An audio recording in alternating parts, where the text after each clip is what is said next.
তাই বলে আপনি আপনার পরিবারকে বলবেন না, এটা তো হতে পারে না। পরিবার তো এমনই, তাই না? যে ছোটরা ভুল করবে, বড়রা ক্ষমা করে দিবে। আমার মনে হয় আপনার পরিবারের সাথে যোগাযোগ করা উচিত, তাদেরকে সবকিছু বলা উচিত। তারা যদি আপনাকে মেনে নেয় তাহলে তো আপনি এই নরক থেকে মুক্তি পাবেন। ভাইয়া, সম্পর্কের মধ্যে যদি বদনাম শব্দটা একবার লেগে যায় না, তাহলে সেই সম্পর্কটা আর ঠিক থাকে না। আমি আর এখন আমাকে নিয়ে ভাবি না, যা হবার তা হয়ে যাবে। ম্যাডাম, আপনি একটু আগে বললেন না যে আপনার ভাই আপনাকে অনেক ভালোবাসতো, আপনার ভাই আপনাকে অনেক ভালোবাসে।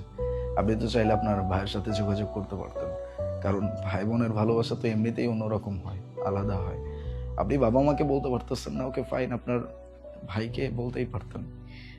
যেখানে বাবা মাই আমার সাথে থাকবে না, সেখানে আমার ভাই কি করে আমার সাথে থাকবে বলুন? আমার ভাইও আমাকে অনেক বুঝিয়েছিল, কিন্তু আমি আমার ভাইয়ের কথা না শুনে আমি ওকে বিয়ে করি। তাহলে কেনই বা ও আমাকে আজকে সাহায্য করতে আসবে, আমার পাশে থাকবে? তুই কিভাবে চিন্তা করলি যে তোর ভাই